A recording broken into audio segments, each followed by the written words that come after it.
জুলাই জাতীয় সনদ বাস্তবায়নে সরকারের পাশে থাকার ঘোষণা দিয়েছে গণসংহতি আন্দোলন। একই সাথে বৈষম্য, রাজনৈতিক সহিংসতা ও নতুন কোনো ফ্যাসিবাদী তৎপরতার বিরুদ্ধে ঐক্যবদ্ধ থাকার আহ্বান জানান পরিকল্পনা প্রতিমন্ত্রী জোনায়েদ সাকি।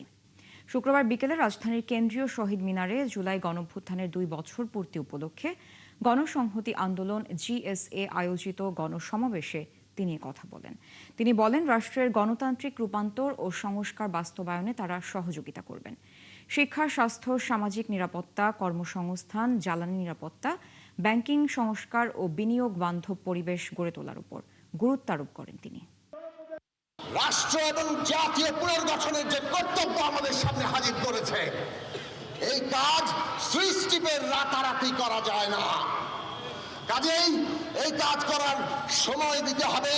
সেই সময়ে যারা পানি ঘোলা করতে চায় তাদের ব্যাপারে সতর্ক থাকতে হবে। জাতিবাদী ফ্যাসিবাদকে তাড়িয়েছে, কিন্তু আরেকটা নতুন ফ্যাসিবাদ, যারা ধর্মের বয়ান দিয়ে, নিজস্ব বয়ান দিয়ে মানুষে মানুষে বিভাজন তৈরি করতে চায়।